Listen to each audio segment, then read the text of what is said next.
Moi, je me rappelle super bien le premier jour de guerre. Je me rappelle super bien le sentiment que j'ai eu. Et maintenant, on vit la même chose sur scène.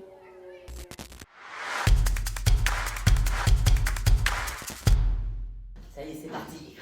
Je peux commencer si vous voulez. En première répétition, on était très timide. On se présentait, on avait fait d'exercices réchauffement. Chaque répétition, c'était quelque chose de nouveau. On a se développer et on a amélioré. Yes.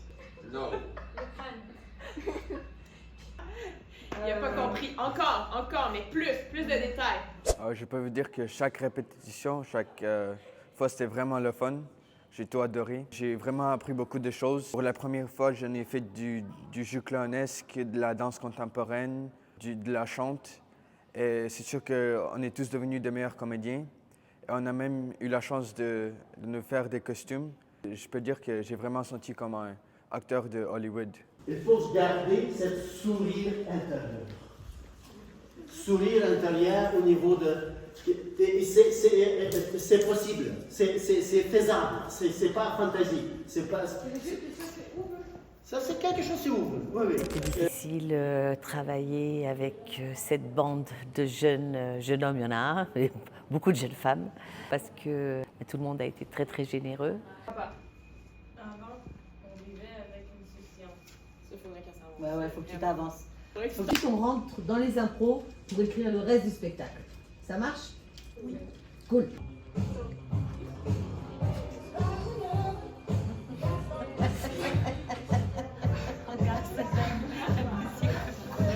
Moi, je me mettais beaucoup de pression quand même au départ de ce projet, puisque on parlait.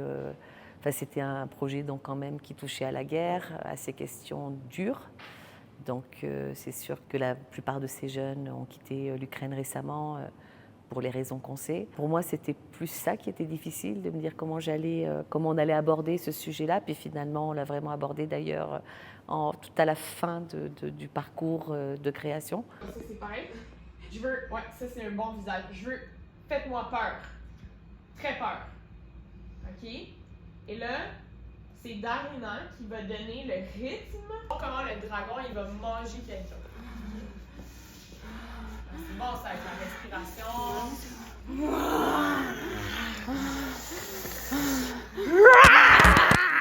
L'idée de faire le spectacle Kotegoroshko est venue après plusieurs ateliers de recherche avec nos jeunes artistes. Donc, on a organisé plusieurs ateliers pour pouvoir discuter avec les jeunes. Qu'est-ce qui les inspire dans la culture ukrainienne? C'est quoi le symbole de l'Ukraine pour eux? Donc, immigration, si on pourrait juste tourner la vision vers l'immigration, est-ce que c'est quelque chose qu'on ajoute dans notre vie? Il ne faut pas effacer. Une montagne comme avec la grande file qui on peut partager entre les deux groupes, mais peut-être entre trois groupes. Je sais pas. Un symbole tellement fort de la guerre. Oui, ça c'est aussi le symbole de la guerre. Ben oui. Et le chandail des couleurs qui porte souvent Zelensky, genre khaki, c'est un vert militaire. Kotegoroshko qui sort de la guerre avec une conférence. Oui, peut-être. Et dans une de ces discussions, on a parlé des contes ukrainiens.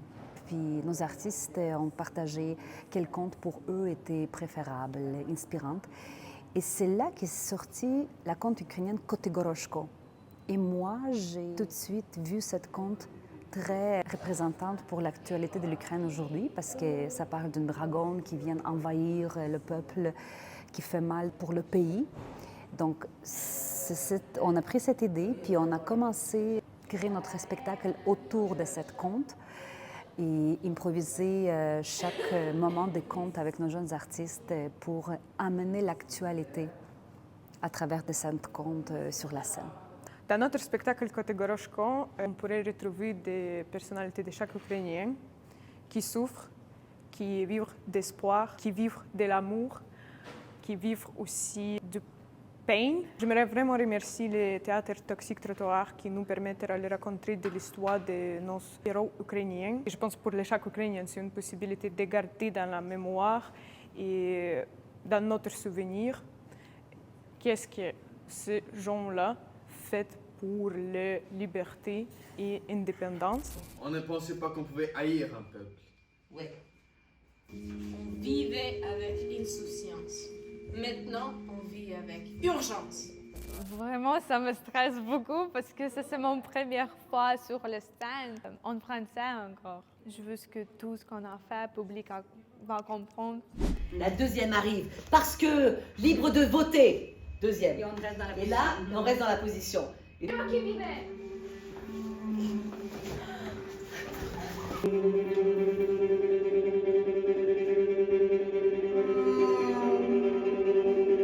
Voilà, super. Ok. Donc on suit. Au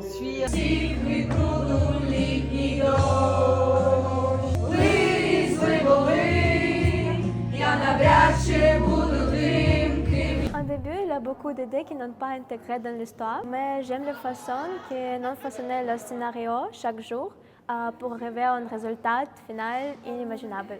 Dans ce village, il y avait paix. Ma femme, mes enfants, mes parents. Tout le monde appartient à moi. Dans ce village, il y avait le fermier. Je conduis et je bois.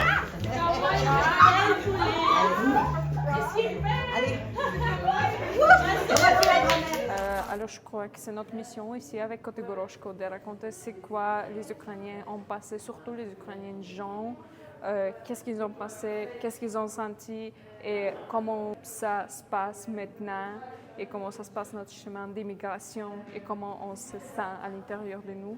En créant le spectacle, on a vraiment partagé beaucoup de réflexions sur l'immigration des Ukrainiens au Canada et en général l'immigration des Ukrainiennes partout au pays et comment ça impactait nous autres comme la nation.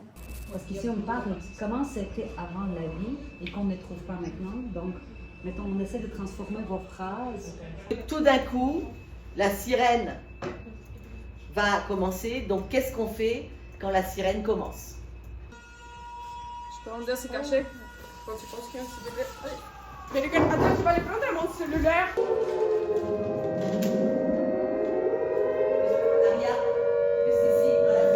Je suis nerveuse parce que je ne parle pas encore très bien français et c'est mon première fois quand je parle français pour le grand public. C'est la première fois que je fais quelque chose en français.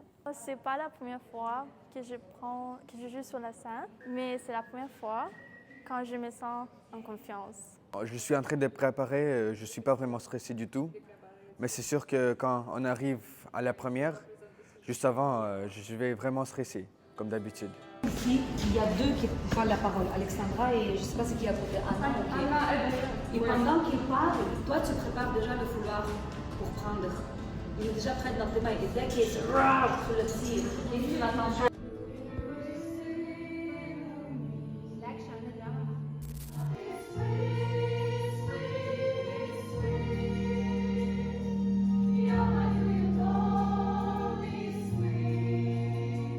J'aimerais beaucoup remercier Olena et Muriel, et Toxic Trottoir certainement, et tous ceux qui nous ont aidés, les metteurs en scène, les concepteurs de costumes.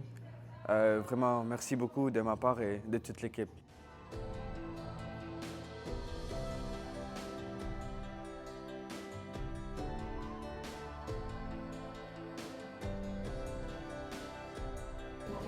Bienvenue au village.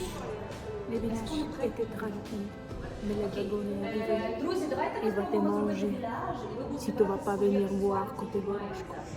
De 12 au 15, Confédération nationale ukrainienne, 405, Fairmount West, à 7 heures.